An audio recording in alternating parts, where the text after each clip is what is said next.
بہتر ہے کہ ہمیں مر ہی جائیں، آئین نے ٹھنڈے ٹھار لہجے میں کہتے سامنے ونڈ سکرین کے پار دیکھا۔ سوچ لو، موت میری باہوں میں آئے گی، فارس شاہ کی، جس سے تم پیار نہیں کرتی۔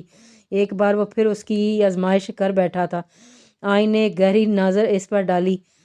یہ تو آپ کو زیادہ پتہ ہے نا کہ ہمارے دل میں کون ہے۔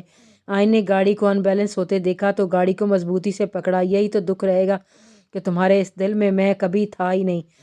فارس نے گاڑی کو ساتھ دیوار کے ساتھ جوڑا۔ گاڑی رگڑ کھانے لگی، دونوں ہی گاڑی کے ساتھ ڈولنے لگے۔ آئین کو موت بہت قریب نظر آنے لگی۔ سختی سے آنکھیں بند کر لیں۔ فارس نے مسکرا کر اسے دیکھا۔ اگر دل کی دھڑکن کو دل سے سنتے تو پتہ چلتا کہ ان دھڑکنوں میں کون رہتا ہے۔ دھیرے سے کہے الفاظ فارس کو ایک انجانی خوشی دے گئے تھے جسے وہ خود بھی نہیں سمجھ پایا تھا۔ گاڑی کو ایک ہاتھ سے تھامے اس نے دوسرے ہاتھ سے آئین کو کھینچ کر اپنی طرف کیا اور اس کی سائیڈ کا دروازہ کھول دیا۔ گاڑی کی سپیڈ دیوار کے ساتھ رگڑ کھانے سے سلو ہو گئی تھی۔ جمپ، فارس کے کہنے پر آئین نے اسے بے یقینی سے دیکھا تھا۔ نور، جان جمپ، فارس نے اس کے کان میں گھمگیر آواز میں کہا تو وہ اسے دھڑکتے دل سے دیکھنے لگی اور نفی میں گردن ہلائی۔ فارس زیر لب مسکرایا۔ چلو پھر ایک ساتھ کودتے ہیں، فارس کہتے ساتھ ہی اس کی طرف مڑا۔ وہ اسے لیے بنا ایک لمحے کی دیری کیے بنا وہ گاڑی سے کودا۔ گاڑی سیدھی لڑکھڑاتی جا رہی تھی، اس کا رخ پہاڑی کی طرف تھا۔ فارس عین کو خود سے لگائے ایک سائیڈ پر گرا تھا۔ وہ دونوں ہی رکتے ہوئے ایک درخت کے پاس پہنچے۔ فارس نے ہاتھ بڑھا کر درخت کی ایک ڈال کو پکڑا اور نیچے کھائی میں گرنے سے بچ گیا۔ اسی کے سہارے وہ آئین کو لیے اوپر آیا تھا۔ آئین نے دھیرے سے آنکھیں کھولیں۔ فارس اسے مکمل اپنی آغوش میں لیے ہوئے تھا۔ اسے چند ایک چوٹیں آئی تھیں لیکن آئین کو اس نے ایک چوٹ بھی نہیں لگنے دی تھی۔ سر اٹھاتے اسے دیکھنے لگا جس کی آنکھیں ابھی بھی بند تھیں۔ نور شاہ، بہت گھمگیر آواز کانوں سے ٹکرائی تھی۔ آئین کا دل زوروں سے دھڑکنے لگا تھا۔ دھیرے سے آنکھیں کھولیں۔ فارس کو اپنے اوپر جھکے پایا تو دل کی دھڑکنوں کا شور مزید بڑھ گیا۔ تم جانتی ہو، میں جب بھی تمہارے قریب آتا ہوں مجھے تمہاری دھڑکنوں کا شور سنائی دیتا ہے۔ اس کے کانوں میں سرگوشی کرتے ہوئے اسے سمیٹنے پر مجبور کر گیا تھا لیکن فارس ایک انچ بھی پیچھے نہ ہوا تھا بلکہ مزید اس کے اور بیچ کے خلا کو بھی پر کرتے ہوئے وہ اس پہ مکمل قابض ہوا۔ اور میں فارس شاہ ان دھڑکنوں کا محافظ ہوں، کہتے ہوئے وہ ایک پیار بھرا لمس اس کے ماتھے پر چھوڑ گیا تھا۔ آئین کی پلکیں لرزی تھی۔ فارس اس کے چہرے پر قوس و قزح کے رنگ بکھرے دیکھ سکتا تھا۔ ان لمحات کو وہ دل سے محسوس کر رہا تھا۔ اس کا من چاہا وقت یہیں تھم جائے اور وہ یوں ہی اس کی باہوں میں رہے۔ نور شاہ، کیا یہیں رہنے کا ارادہ ہے؟ اس کی کان کی لو کو چھوتے وہ آئین کی دھڑکن میں مزید ہلچل مچا گیا تھا۔ آپ ہٹیں تو میں، آئین نے بمشکل پلکیں اٹھاتے گراتے ہوئے کہا۔ فارس مسکراتے ہوئے اٹھا اور ہاتھ بڑھا کر آئین کو بھی کھڑا کر دیا۔ گاڑی کہاں گئی؟ ارد گرد دیکھتے حیرت سے پوچھا۔ فارس نے ماتھے پر ہاتھ مارا۔ وہ معصوم تو تھی لیکن بیوقوف بھی ہو گئی۔ یہ پتہ نہ تھا کیا ہوا، آپ کو سر پر چوٹ لگی ہے؟ آئین کا اس کے ماتھے پر ہاتھ مارنے کا یہی سمجھ آئی۔ نہیں، سر پہ نہیں، یہاں لگی ہے۔ فارس نے اس کا ہاتھ اپنے دل کے مقام پر رکھا تو اس کی زبان کو بریک لگ گئی۔ فارس کے ہاتھ میں تھما ہاتھ لرزا تھا۔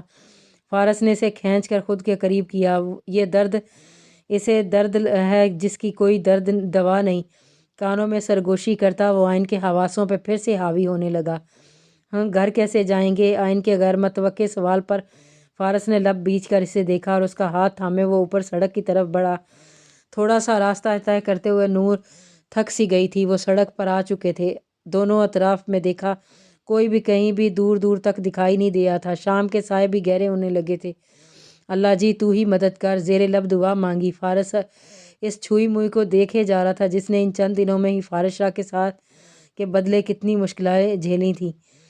آئین اس کے پلان کا حصہ نہ تھی۔ وہ تو نکاح کے بعد ہی اسے آپ کیا سوچنے لگے؟ پلیز کال کریں نا کسی کو، وہ ارباز پھر سے نہ آ جائے۔ کہتے ہوئے لہجے میں ڈر فارس نے صاف محسوس کیا جو اسے ناگوار گزرا۔ پہلی بات، میرے پاس موبائل نہیں، وہ گاڑی میں ہی تھا۔ دوسری بات، فارس شاہ کی بیوی ہوتے ہوئے تمہیں کسی سے بھی ڈرو مجھے قطعی منظور نہیں۔ فارس شاہ کے لہجے کی سختی آئین نے اپنے دل سے محسوس کی تھی۔ ہم گھر کیسے جائیں گے؟ دور تک کوئی گاڑی نہیں ہے۔ اگلا سوال سنبھل کر پوچھا۔ وہ اس شخص کو ابھی بھی سمجھ نہ پائی تھی۔ ایک پہیلی تھا وہ شخص، آج رات یہیں گزرے گی۔ فارس نے پرسکون ہوتے کہا۔ آئین نے پلٹ کر حیران نظروں سے دیکھا۔ تیرے سامنے آ جانے سے یہ دل میرا دھڑکا ہے۔ غلطی نہیں ہے میری، قصور نظر کا ہے۔ جس بات کا تجھ کو ڈر ہے وہ کر کے دکھا دوں گا۔ ایسے نہ مجھے تم دیکھو، سینے سے لگا لوں گا۔ تم کو میں چرا لوں گا، تم سے دل میں چھپا لوں گا۔ فارس کی نظروں میں چھپی داستان کو پڑھتے آئین نے فوراً دھڑکتے دل سے رخ پھیرا۔ دھیرے دھیرے چلتا اس کے پاس آیا اور اس کا ہاتھ تھاما، اسے اپنی طرف موڑا اور اس کی نظریں جھکیں اور دل کی رفتار بڑھی ہوئی تھی۔ کبھی بھی وہ اپنی زندگی میں عفان کے قریب نہیں ہوئی تھی۔ عفان کی دوستی اس کے لیے سب کچھ تھا۔ وہ ہمیشہ اس کی کیئر کیا کرتا تھا۔ اس کی کیئر کب محبت میں بدلی خود عفان بھی نہیں جانتا تھا۔ ہاں شاید، لیکن آئین کی بھی بدل جاتی اگر دل میں فارس نہ ہوتا، جس سے وہ خود بھی انجان تھی اور آج تک چھپاتی آئی تھی۔ جو راز وہ خود سے بھی چھپاتی آئی تھی، وہ راز فارس نے پا لیا تھا۔ یہاں دیکھو میری طرف۔ فارس کی گھمگیر آواز آئین کے کانوں سے ٹکرائی تو اس کے دل کو سنبھالنا مشکل لگنے لگا۔ آگ برسانے والا ایک دم سے محبت برسانے لگے تو کتنا عجیب سا لگتا ہے نا۔ کوئی آئین سے پوچھتا۔ نور شاہ بہت قریب ہوتے اس نے پکارا تو آئین نے آنکھیں بند کر لیں۔ وہ کہاں اتنی قربت برداشت کر سکتی تھی؟ اب تو لرزنے کی کیفیت طاری ہو گئی تھی۔ وہ فارس تھا اور آئین فارس سے کچھ بھی ایکسیپٹ کر سکتی تھی۔ فارس زیر لب مسکرایا۔ ایک گاڑی ان کے پاس آ کر رکی اور ڈرائیونگ سیٹ پر بیٹھا شخص فوراً باہر آیا۔ سر چلیں، وہ چاقو چوبند بندہ کھڑا کہہ رہا تھا۔ فارس نے ثابت میں سر ہلایا۔ وہ جانتا تھا زیان نے ہی اسے بھیجا ہے۔ اسے اپنے بھائی پہ بے حد پیار آیا اور کن اکھیوں سے گاڑی کو دیکھتی شکر کا کلمہ پڑھتی آئین کو ساتھ لیے وہ گاڑی کی بیک سیٹ پر جا بیٹھا اور گاڑی ہوا سے باتیں کرنے لگی۔ زیان نے انسانیت کے ناطے ہاسپٹل سے ارباز کی مرہم پٹی کروا دی، لیکن اس کو ایک لمحے کے لیے بھی بھاگنے کا موقع نہ دیا اور اسی لیے بڑی حویلی آیا۔ وہ قانون کا بھی مجرم تھا اور ارسم نے اس وعدے پر اسے ساتھ لے جانے دیا تھا کہ وہ اسے قانون کے حوالے کرے گا۔ اور فوجی اپنا وعدہ کب توڑتا ہے؟ ہاں، وہ فوجی ہی تو تھا، اپنے ملک کے غداروں کو موت کے گھاٹ اتارنے والا۔ وہیں جہاں وہ ISI کا ایجنٹ تھا، وہیں فارس کی ذات ایک راز تھی۔ کوئی نہیں جانتا تھا کہ وہ کون ہے، جو بظاہر ملک سے تو باہر تھا لیکن وہ 2 سالوں سے ملک کے اندر ہی تھا۔ یہ بات سوائے زیان اور عفان کے کوئی نہیں جانتا تھا کہ فارس شاہ کی حقیقت کیا ہے۔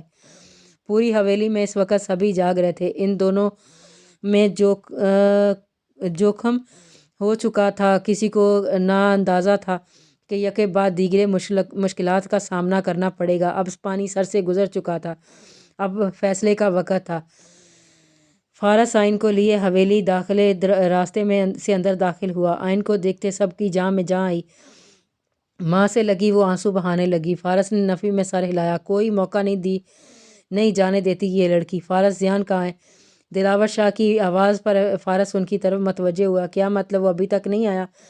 فارس کو حیرت ہوئی۔ گاڑی بھی اسے چھوڑ کر جا چکی تھی اور موبائل فون بھی اس کے پاس نہ تھا کہ زیان کو کال کرتا۔ اسی سانے میں سب کی نظر حویلی سے اندر آتے 2 لوگوں پر اٹھی۔ کچھ کی نظروں میں بے یقینی تھی اور کچھ کی نظروں میں غصہ اور کچھ کی نظروں میں ڈر۔